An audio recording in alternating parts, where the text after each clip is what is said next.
아멘. 지금까지 이제 요나서 강의 세 번째 시간을 가졌었습니다. 그래서 아마 이전의 강의 말씀을 이제 들으신 분들은 아시겠지만 요나서 세 번까지 강의에서 여러분들이 기존에 알아왔던 이런 요나서의 내용과 상당히 다른 부분이 있었다는 것을 여러분들이 이제는 이제 잘 알고 계실 것입니다. 그러나 이제 오늘 이제 다루게 될 이 요나서 강의 네 번째 요나서 3장에 있는 말씀은 그런 뭐 새로운 내용은 이제 거의 없고 아마 기존에 여러분들이 많이 알고 있는 내용들을 조금 더 하나하나 이제 정리해서 우리가 살펴보는 그런 시간이 되지 않겠나라고 여러분에게 솔직히 말씀을 드리겠습니다. 그래서 오늘 이제 요나서 강의 네 번째 말씀 제목은 일어나 저 큰 도시 니느웨를 가서 선포하라라는 이런 제목으로 하나님의 말씀을 여러분에게 이제 전해 드리도록 하겠습니다. 사랑하는 여러분, 우리 요나서 2장에서 이제 어떤 내용을 이제 저희들이 배웠습니까? 요나가 고래 뱃속에서 3일 낮과 밤 동안 죽어서 지옥, 즉 지하 세계에 있다가 부활을 해서 다시 고래가 육지에다 토하여낸 부분까지 저희가 이제 지난 시간에 살펴본 바가 있습니다. 이렇게 다시 살아난 요나는 고래의 삼킴을 당해 하나님께 철저히 회개한 이후에 주의 사명을 감당하는 모습으로 변화되었음을 이제 보여주고 있고, 이에 주님은 또다시 그에게 사명을 부여하시는 내용이 오늘 이제 요나서 3장 1절과 2절 말씀에 잘 드러나 있는 것을 여러분이 보실 수가 있습니다. 그런데 그 사명이 이제 무엇일까요? 그 사명은 철천지 원수였던 이방 나라인 아시리아의 수도 니느웨를 가서 주님께서 이르신 말씀을 선포하라는 것이었습니다. 이에 요나는 과거처럼 불순종의 태도를 보이지 않고 곧장 달려가 그곳에서 하나님의 말씀을 선포하고 있는 말씀이 3절과 4절에 이제 등장하고 있고, 그리고 그 결과 그곳 사람들은 왕으로부터 시작을 해서 심지어 어린아이와 가축에 이르기까지 금식하면서 철저하게 하나님 앞에 자신의 죄악을 회개하는 말씀이 오늘 본문 5절과 6절 말씀에 나오는 것을 볼 수가 있습니다. 그리고 이러한 니느웨의 회개는 하나님 앞에 진실된 것이었고, 그들의 회개를 보신 하나님은 본래 그들에게 내리시려던 작정하셨던 심판을 내리시지 않는 말씀이 이제 10절 말씀에 나오는 것으로 인해서 오늘 3장 전체의 줄거리가 이와 같이 이제 된다는 것을 우리가 이제 알 수가 있습니다. 그런데 여기에는 우리가 알아야 될 아주 중요한 영적인 의미가 이제 있어서 먼저 이제 그 부분부터 여러분에게 좀 설명을 드리고 이제 본격적으로 말씀을 좀 전해 드리도록 하겠습니다. 자, 여러분, 구약 시대 이스라엘 사람들은 하나님께서 오직 자신들만을, 즉 유대인들만을 배타적으로 선택하셨고 보살피시며 궁극적으로 구원하실 것이라고 믿었었습니다. 맞습니까, 여러분? 근데 사실은 그렇습니까, 안 그렇습니까? 사실은 이제 그렇지 않았다는 것을 우리가 오늘 본문을 통해서도 우리가 발견할 수가 있는 것입니다. 이러한 사실은 주 하나님께서 그들의 조상으로 택하신 아브라함에게 첫 번째 약속을 주실 때 창세기 12장 3절 말씀을 보게 되면은 내 안에서 땅의 모든 가족들이 복을 받으리라 라고 하나님께서 이렇게 선언하셨다는 점에서도 너무나 잘 이제 드러나고 있다는 점입니다. 이 땅의 모든 가족들에는 이스라엘 민족뿐만이 아니라 모든 이방 민족도 포함되어 있기 때문입니다. 맞습니까? 또한 주께서 아브라함과 그 가족에게 언약의 증표로 할례를 이제 행하게 하셨을 때도 그 할례는 이방인에게서 돈으로 산 종들까지도 받게 하셨다고 창세기 17장 12절에 이제 말씀을 하고 있습니다. 이는 비록 이방인이라 할지라도 하나님의 언약 백성에 가입할 수 있는 은혜가 함께 주어져 있다는 사실을 우리에게 보여주는 것입니다. 훗날 이스라엘 민족이 이집트에서 노예로 살다가 하나님의 은혜로 출애굽을 하였을 때도 그들과 더불어서 섞인 무리, 그러니까 출애굽기 12장 38절 말씀에 보게는 mixed multitude라고 해서 섞인 무리, 어떤 무리입니까? 순수하게 유대인들만이 나온 것이 아니라 그 이제 히브리인들이 이집트에서 노예를 살면서 이집트 사람들과 결혼도 하지 않았습니까? 또 그들의 자식도 있지 않습니까? 그런 섞인 무리들과 함께 나와서 구원의 행렬에 동참을 했는데, 이 역시도 장차 메시아이신 예수 그리스도를 통해 이방인들이 하나님의 백성에 가입할 것을 예표하는 그런 사건이었다는 점입니다. 또한 이스라엘 자손이 광야 생활 40년을 마치고 가나안 땅에 들어가는 과정에서도 여러분 이제 예전에 제가 말씀을 전한 적 있지만 여리고에서 어떤 여자를 만났습니까? 이방 여인이었던 심지어 창녀 라합이 주에 대한 믿음을 고백하고 삶으로 나타남으로 인해서 그와 그녀의 가족 모두가 구원을 받는 사건이 있다는 것을 잘 알고 계시지 않습니까? 이 모든 사건 역시 다 무엇을 우리에게 보여주는 겁니까? 하나님께서는 유대인들만 구원하시는 것이 아니라 이방인들 역시도 주 하나님에 대한 신앙 고백을 통해서 하나님의 구원 백성의 반열에 오를 수 있음을 모두가 드러내 보여주는 것이라는 사실입니다. 맞습니까, 여러분? 자, 이런 측면으로 볼 때 요나의 선포를 듣고 회개하여 주의 심판을 모면한 니느웨 사람들의 사례 역시도 장차 하나님의 복음이 이방에까지 전파되어서 그들 가운데 회개하여 하나님께 돌아올 자들이 있을 것을 예표한다라고 우리는 이렇게 볼 수가 있는 것입니다. 대언자 요나 자신은 당시 이처럼 원대하며 놀라운 구속사의 흐름을 정확하게 그가 알 수는 없었지만 하나님께서는 그를 이방인들에게 선교사로 파송하심으로써 자신의 구속 사역의 계획을 일부분 수행케 하셨다는 사실을 오늘 이 말씀을 통해서 여러분 발견하시기를 원합니다. 자, 그럼 본문 말씀 보겠습니다. 1절 말씀 다시 보겠습니다. 1절 2절 말씀입니다. 함께 읽겠습니다. 주의 말씀이 두 번째 요나에게 임하여 이르시되 일어나 저 큰 도시 니느웨를 가서 내가 내게 명하여 선포하게 한 것을 그곳에 선포하라 하시니. 자, 여기 이제 1절 말씀을 보게 되면은 성경에서 주의 말씀이 몇 번째 내게 임한다고요? 두 번째 내게 임하느니라 라고 하는 이런 이제 표현이 나오는 것을 우리가 볼 수가 있는데, 이런 표현은 어디에 이제 자주 이제 등장을 하냐면 예레미야서를 보게 되면 자주 이제 등장한다는 것을 우리가 알 수가 있습니다. 자, 이번에는 요나서 1장 2절 말씀에서처럼 니느웨 도시에 대적하여 외치는 것이 아니라 하나님께서 선포하라고 한 그것을 선포하라는 명령을 받게 되었다는 것을 우리가 2절에서 발견할 수가 있습니다. 자, 우리는 여기서 두 가지 사실을 이제 엿볼 수가 있습니다. 첫 번째는 하나님께서는 요나가 처음 사명을 받았을 당시에는 니느웨 사람들 가운데 죄에 대한 거부감과 탄식을 보였습니다. 그리고 두 번째는 그래서 그들에게는 한마디의 경고면 충분했었습니다. 그러나 이제는 어떻습니까? 이제는 그 백성들의 죄목을 일일이 열거해야 할 필요가 있게 된 것임을 우리가 이제 알 수가 있습니다. 아무튼 요나는 한 번의 불순종으로 죽음이란 심판을 경험을 했고 부활해서 다시 한 번의 기회를 얻지 않았습니까? 요나는 극히 예외적인 경우였다는 점입니다. 사람은 죽고 나서 부활해서 다시 두 번째 기회를 얻을 수 있습니까? 없습니까? 얻을 수 없습니다. 지옥에 간 부자는 자기 형제들을 위해 아브라함의 품에 있는 나사로를 보내달라고 구했지만 거절당하지 않았습니까? 요나는 놀랍게도 두 번째 기회를 얻었던 것인데 이는 그가 주 예수님의 죽으심과 부활을 예표하는 표적이요, 또 한편으로는 주께 불순종하여 죽음을 경험하는 이스라엘 민족을 예표하기 때문에 그에게 두 번째 기회가 주어졌던 것입니다. 사랑하는 여러분, 이스라엘 민족은 민족적으로 말라서 끊어져 버렸습니다. 그러나 이들은 주의 말씀, 주의 영으로 다시 살아나게 됩니다. 이것이 바로 두 번째 기회인 것입니다. 이스라엘 민족은 두 번째 기회가 있습니다.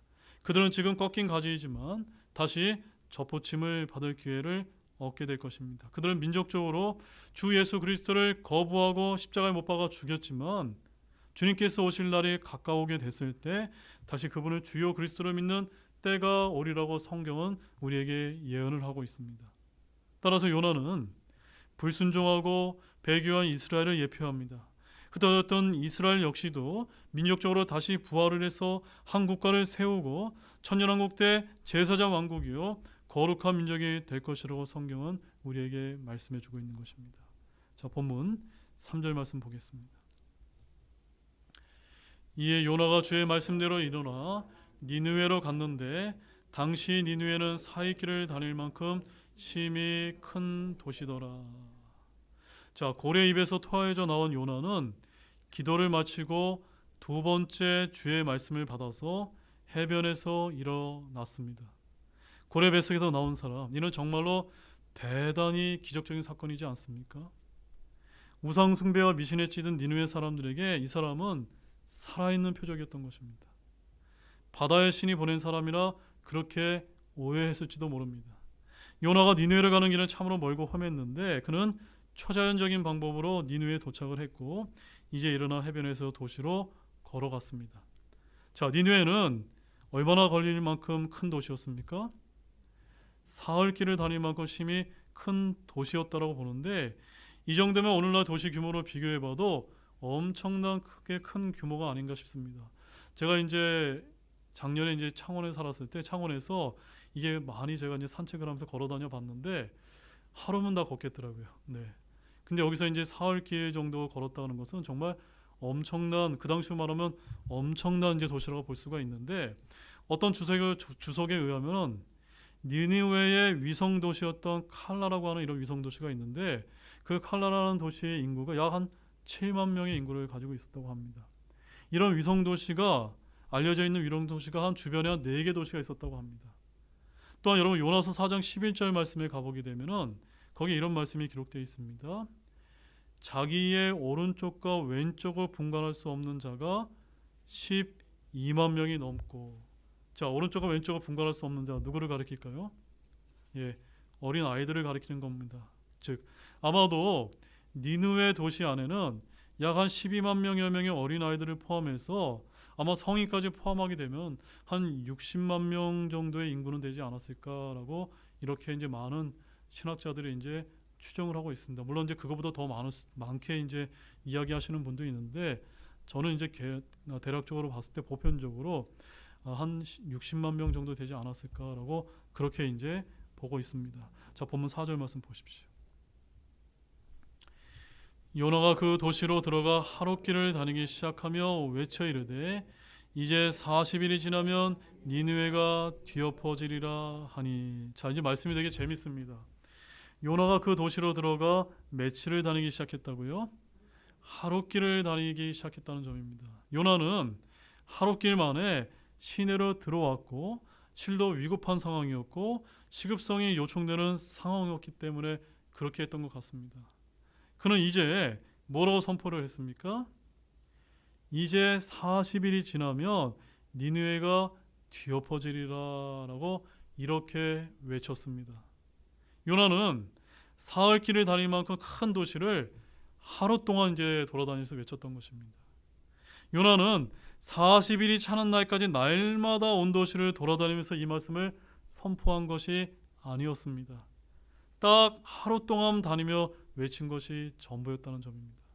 그러나 그의 예언은 사실상 어떻게 됐습니까? 실패로 끝나고 말았다는 점입니다. 뭐라고요, 여러분? 그의 예언은 성공한 것이 아니라 실패했다는 겁니다. 문자 그대로만 보면 그렇다는 겁니다. 왜냐하면 그의 니느웨에 대한 예언은 언제 이루어졌는지 아십니까? 그가 선포한 이후로부터 60년 정도가 지난 후에 성취되었기 때문입니다. 바로 이 사실이 요나를 매우 괴롭힌 것입니다. 그가 그의 조국의 철천지 원수에게 설교하도록 부르심을 받은 것만도 너무나 괴로운 일인데 그 설교로 인해서 그 원수들이 바로잡혀진다는 사실은 더더욱더 요나에게는 괴로운 일이 아닐 수가 없었다는 점입니다. 그를 가장 괴롭게 했던 것은 이방인들이 그를 조롱하며 그의 예언이 거짓말이라고 논리되며 모욕을 했을 것이기 때문입니다. 자, 이제 40일이 지나면 주님께서는 니느웨에 며칠의 심판의 유예 기간을 주신 겁니까?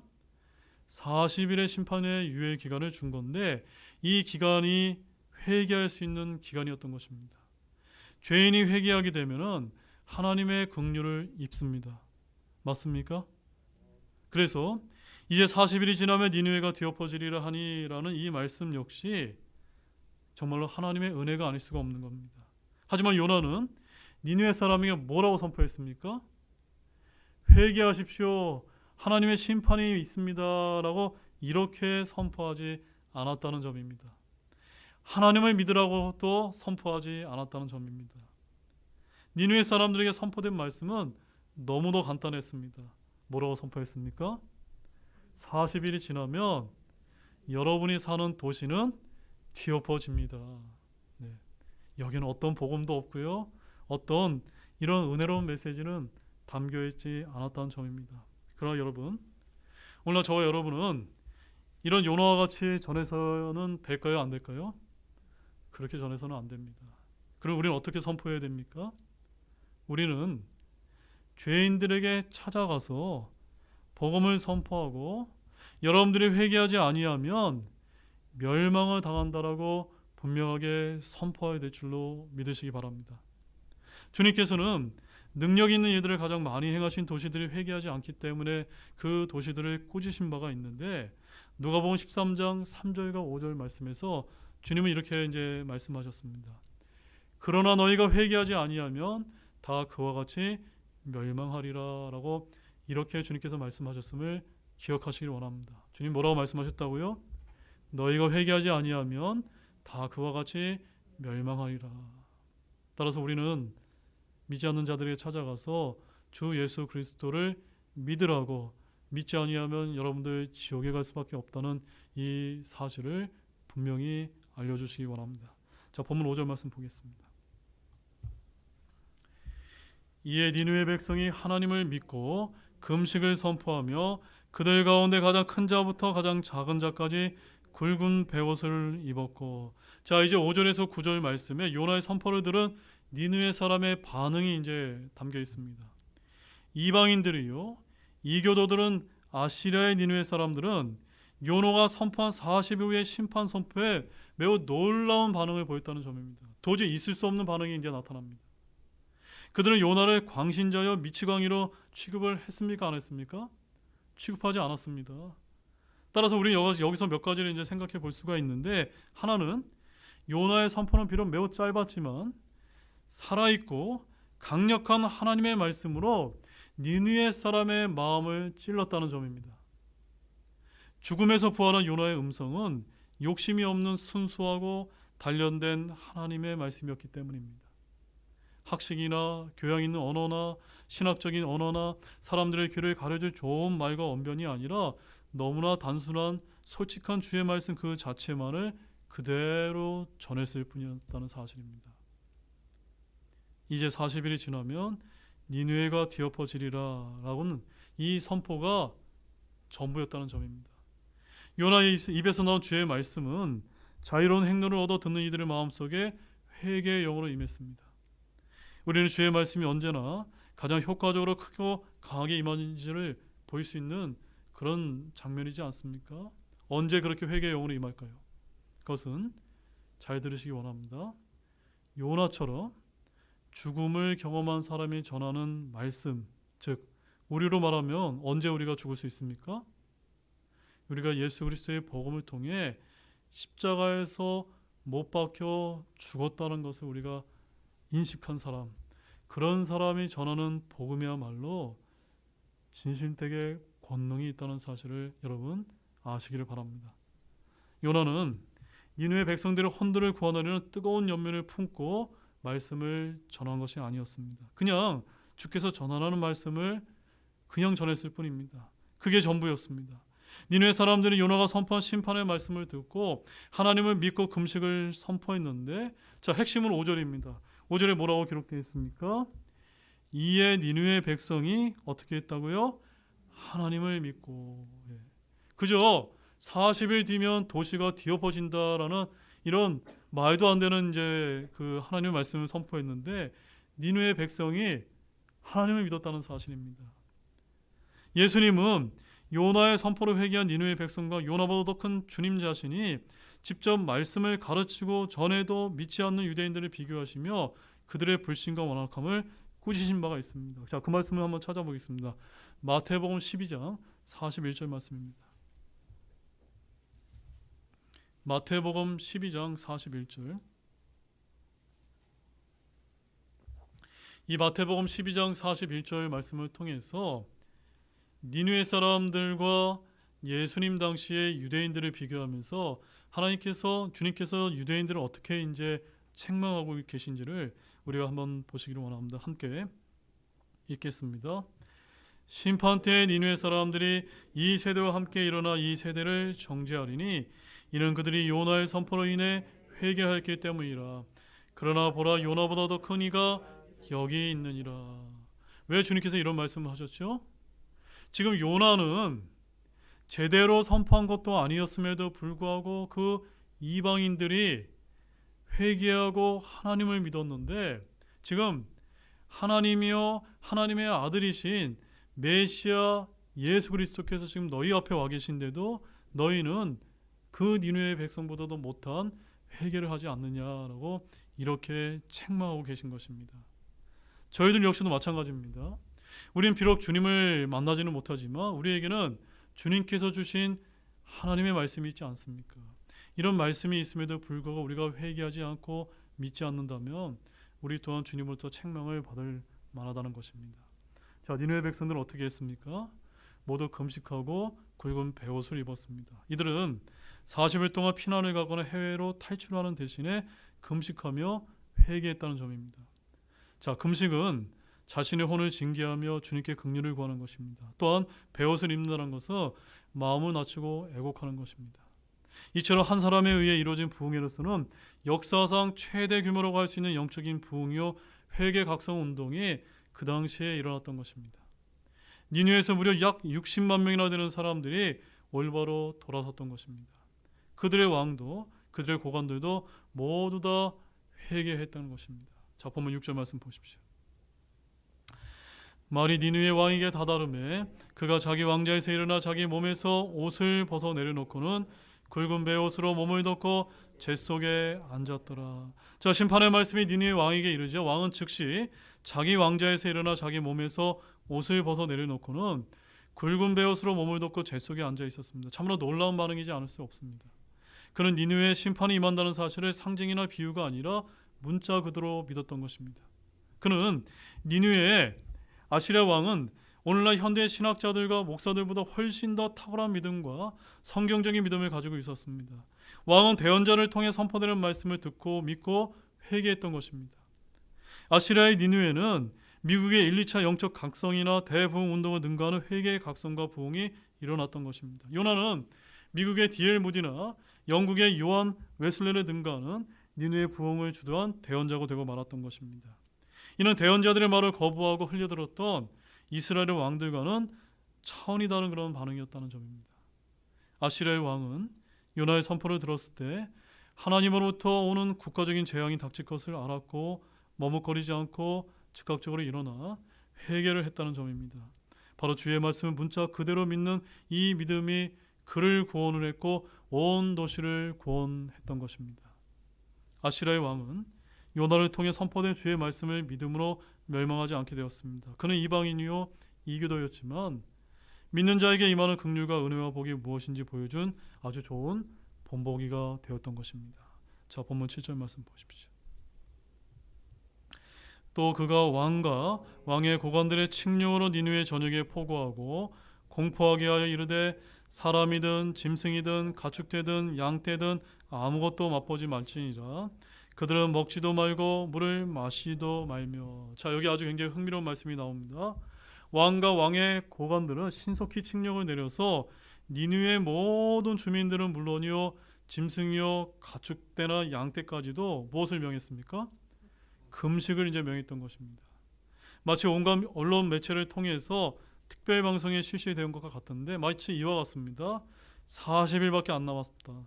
40일 후면 우리는 모두 다 죽는다라고 이렇게 선언했던 것과 마찬가지입니다. 자, 여기서 특이할 점은 누구까지 이제 금식을 했습니까? 짐승들까지 이제 금식을 했다는 점입니다.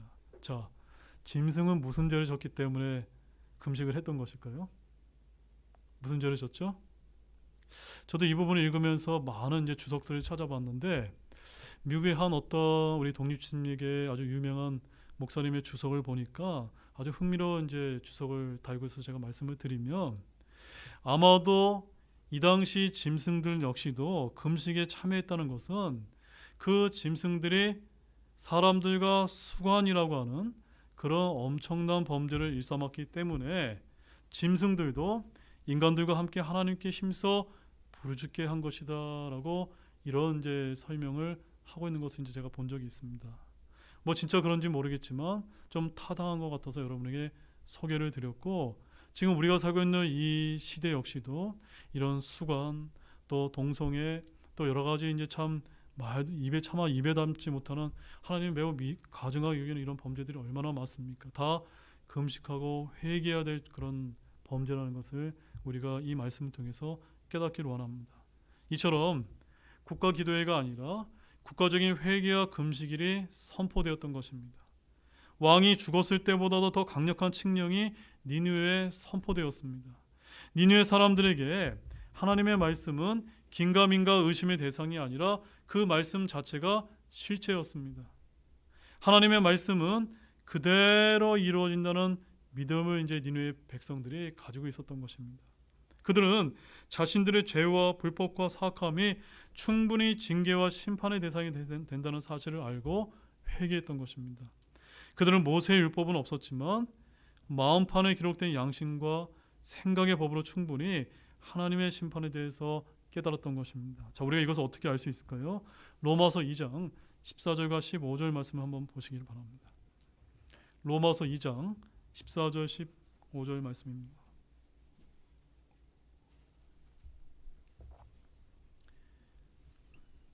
로마서 2장 14절 15절 말씀 다 찾으신 줄 알고 그럼 같이 읽어보도록 하겠습니다.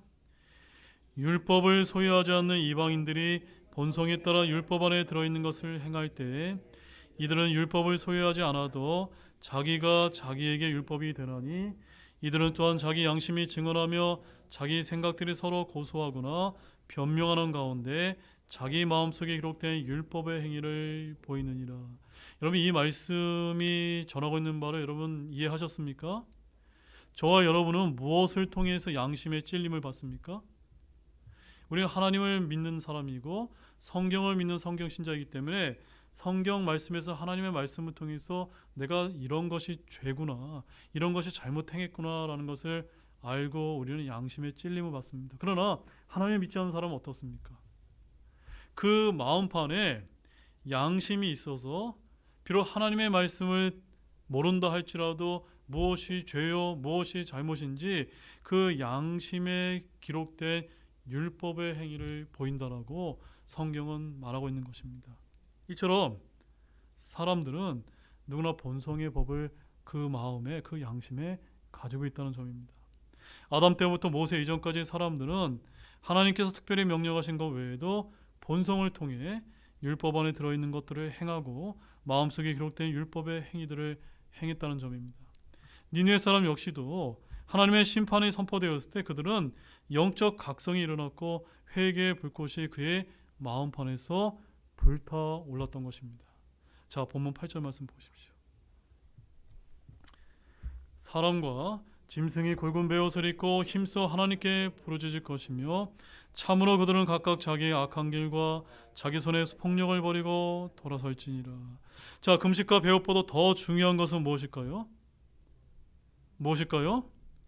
힘써 하나님께 부르짖는 것입니다. 한번 따라해 보시기 바랍니다. 힘써 하나님께 부르짖는 것이다. 바로 이것이 금식하고 베옷을 입는 것보다 더 중요하다는 것입니다. 즉, 겉으로 이렇게 종교적인 행위를 하는 것보다 힘써 하나님께 부르짖는 그 진실된 마음, 그 진실된 회개가 하나님이 중요하게 여기신다는 것입니다. 그들은 하나님을 믿고 금식을 했습니다. 그들은 금식하며 하나님께 부르짖었습니다. 또한 그것이 전부가 아닙니다. 그들은 각각 자기의 악한 길과 자기의 손의 폭력에서 떠났다고 이제 기록하고 있습니다. 이를 통해 이들의 죄가 자기의 악한 길과 자기 손의 폭력임을 우리가 쉽게 알 수가 있습니다. 폭력은 무엇입니까? 폭력은 하나님께서 이 세상을 심판한 가장 첫 번째 죄가 아닙니까? 노아의 홍수 이전의 땅은 폭력이 가득했다고 창세기 6장 11절에 기록하고 있습니다. 하나님께서 주신 힘을 남을 세우는 데 쓰지 않고 남을 무너뜨리는 데 쓰는 것이 바로 폭력인데 주님은 폭력을 행사하지 않는 그런 분입니다. 폭력은 주님께서 미워하시는 가장 미워하시는 죄악이요 불법 중에 하나라는 것을 우리가 기억하기를 원합니다. 자, 본문 9절 말씀 보십시오. 함께 읽겠습니다. 하나님께서 돌아서시고 뜻을 돌이키사 자신의 맹렬한 분노에서 떠나심으로 우리가 멸망하지 아니할지 누가 알 수 있느냐 하니라. 자, 아시리아 이 왕은 하나님의 성품의 소망을 이제 두었던 것입니다. 하나님께서는 죄인들이 죄로부터 회개하고 돌이킬 때 그들을 향해 내릴 재앙에서 뜻을 돌이키시는 분이십니다. 회개는 멸망이 선포된 죄인들이 구원받는 방법입니다. 이방인이요 이교도였던 아시리 왕은 하나님의 심판, 하나님의 진노를 돌이킬 수 있는 방법을 너무나 정확하게 알고 있었던 것입니다. 그는 일만의 기대를 하면서 행한 일이었지만 그것이 가장 정확한 성경적인 구원 방법이었습니다.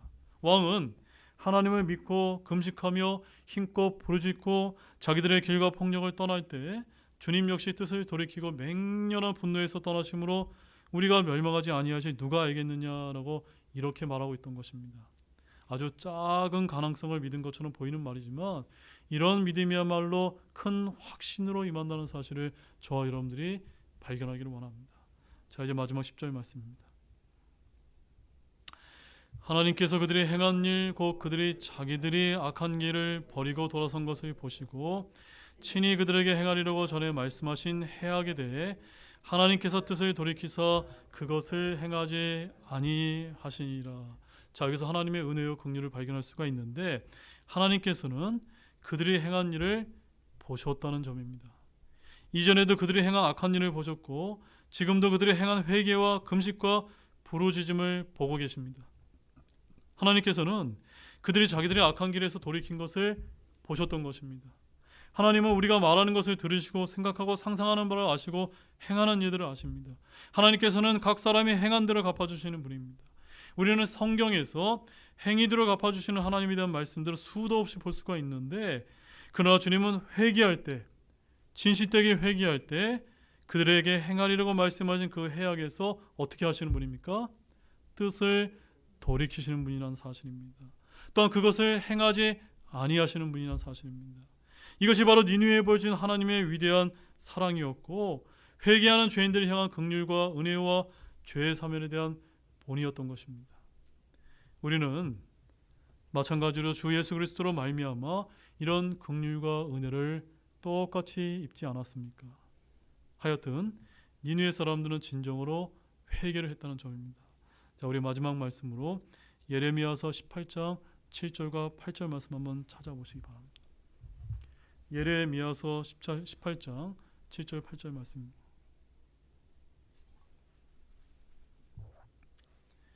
예레미야서 18장 7절과 8절 말씀 다 찾으신 줄 알고 같이 또 읽어보겠습니다. 내가 어떤 민족과 어떤 왕국에 관하여 그것을 뽑고 무너뜨리라 멸하리라고 말한 바로 그때에 만일 내가 멸하리라고 선포한 그 민족이 자기들의 악을 버리고 돌아서면 내가 그들에게 행하라고 생각했던 그 해악에 대해 뜻을 돌이키겠고. 아멘이십니까? 저와 여러분들이 우리가 이제 수요 기도회 또 여러분들이 이제 집에서 또 공공적인 이런 모임 가운데 기도 가운데 왜 우리 대한민국 역시도 끊임없이 회개하고 그 악한 길에서 대한민국과 한국교회와 우리가 돌이켜야 되는지에 대한 그 말씀이 여기 있는 것입니다. 왜 그렇습니까? 하나님께서 우리에게 혹시 징계하시고 심판하실 그런 작정을 하셨다면 그 뜻을 돌이키게 하기 위해서 우리가 기도해야 되는 것입니다. 바로 이 말씀 그대로 하나님께서는 니느웨에게 그대로 행하셨음을 여러분 굳게 믿으시기 바랍니다. 이제 결론의 말씀을 드리겠습니다. 사랑하는 여러분, 오늘 우리는 요나서 3장에서 요나가 주님의 사명을 다시 받아서 니느웨에 가서 주의 심판이 임함을 단순하게 전했고 그로 인해 니느웨 사람 전부가 회개하여 하나님께 뜻을 돌이킨 내용을 아주 은혜롭게 살펴보았습니다. 여기서 우리가 배울 수 있었던 사실은 저와 여러분 역시도 때를 얻든지 못 얻든지 우리에게 주어진 그 복음을 단순하게 선포하는 것의 중요성을 우리가 배울 수가 있었습니다. 복음을 듣고 회개하는 것은 들은 사람의 몫입니다. 그저 우리는 일어나서 가서 선포하기만 하면 된다는 사실을 믿으시길 바랍니다. 오로지 주님은 그것만을 우리에게 요구하심을 믿는 저와 여러분이 되기를 원합니다. 우리 기도하시겠습니다.